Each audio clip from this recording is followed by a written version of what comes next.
They say love is about the little things, but what happens when the little things are forgotten? What happens when the one day you wait for all year, the one day that holds your heart, slips out of the memory of the person you love the most? This is my story of love, disappointment, and a night I'll never forget. My name is Emma Collins. I'm 29 years old, living in Chicago, Illinois, and I've been married to Ethan for 3 years. Ethan and I met in the most unexpected way at a small bookstore downtown where I worked part-time during grad school. He wasn't looking for books. He was looking for directions, but instead, he found me. I'll admit, at first he annoyed me with his endless questions, but over time, his persistence, his humor, and his kind eyes made me fall in love in ways I never thought possible. Our love was never grand in gestures, but strong in moments. A warm cup of coffee left on the table, surprise sticky notes on the fridge, late-night walks along Lake Michigan. We didn't need much, just each other. And maybe that's why I held anniversaries so close to my heart. It wasn't about gifts or fancy dinners. It was about remembering, about celebrating us. This year was our 3rd wedding anniversary, and I'd been planning for weeks. I booked a reservation at a little Italian restaurant that reminded me of our honeymoon in Rome. I even bought a new dress, midnight blue with soft lace, something Ethan once told me was his favorite color on me. And most of all, I wrote him a heartfelt letter, pouring my soul into words, just like the ones we exchanged before our wedding. The day arrived, and I woke up glowing with excitement. I made Ethan's favorite breakfast, pancakes with strawberries and extra whipped cream. He rushed out the door with a quick kiss on my cheek, mumbling something about a busy day at work. I didn't think much of it then. I thought maybe he was planning something bigger. My heart tried to believe that, but deep inside, a tiny crack had already formed. By evening, I dressed up, lit candles in the living room, and set the table with his favorite wine. I even played our wedding song softly in the background. I kept glancing at the clock, 6 o'clock, 7 o'clock, 8 o'clock, but there was no sign of Ethan.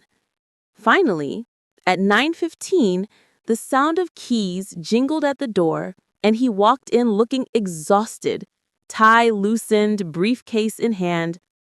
I smiled, waiting for him to say it, waiting for that warm look in his eyes. Instead, he dropped his bag, sighed, and said, "Emma, I'm starving. What's for dinner?" My heart sank like a stone in deep water. He hadn't remembered. Not even a word, not even a hint. I stood there, frozen, tears burning behind my eyes, but I forced a smile and whispered, "Dinner's on the table." We ate in silence.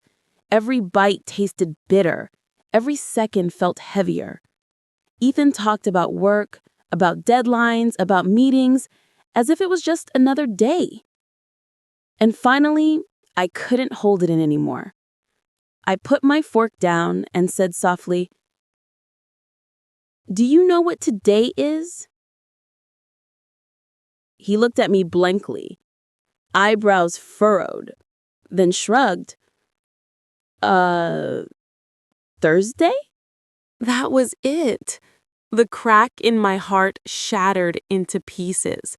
I stood up, my chair scraping against the floor, and I whispered with trembling lips, "It's our anniversary, Ethan." His eyes widened, his face pale, and he stammered, "Oh my God, Emma, I completely forgot." The silence that followed was deafening. I wanted to scream, to cry, to throw the carefully written letter I had hidden in my purse. But instead, I walked into the bedroom, closed the door, and for the first time since our marriage, I felt utterly invisible. Lying in bed, I clutched the letter I had written for him, wondering if love could really survive forgetfulness. Was I asking for too much? Just one day? Just one memory? My tears soaked the paper, blurring the words, and in that moment, I felt more alone than I ever had. The next morning, I woke up to the smell of coffee and the sound of Ethan moving around the kitchen. I walked out, my eyes swollen from crying, and found him standing with flowers, pancakes, and an expression of pure guilt. He walked toward me, his voice breaking. Emma, I'm so sorry. I don't know how I forgot. I don't have an excuse. I let work swallow me and I hurt you, the one person I can't live without. He handed me the flowers, but I didn't take them. Instead, I asked, "Do you even realize how much anniversaries mean to me? It's not about gifts, Ethan. It's about being seen, about knowing we matter to each other." His eyes filled with tears. The first time I had ever seen him cry.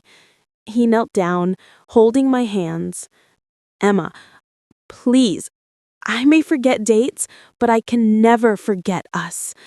You are my life, and if it takes a lifetime of making it up to you, I will." Something in his voice broke the wall of anger inside me. He wasn't perfect. Neither of us were. But love, real love, wasn't about perfection. It was about forgiveness, about choosing each other even when mistakes are made. That evening, instead of the fancy restaurant, we sat on the living room floor, eating leftover pasta and laughing through our tears. I pulled out the letter, finally giving it to him. He read it slowly, his hands shaking. And when he looked up, he whispered, "I don't deserve you, but I'll spend every day trying to prove that I do." And as he kissed my forehead, I realized anniversaries may be forgotten, but love, if nurtured, could still be remembered every single day in the small moments that truly matter. Because marriage isn't about never making mistakes. It's about never giving up on each other when those mistakes happen. And that's why, even though he forgot our anniversary, he reminded me of something far more important. That love, real love, is always worth fighting for.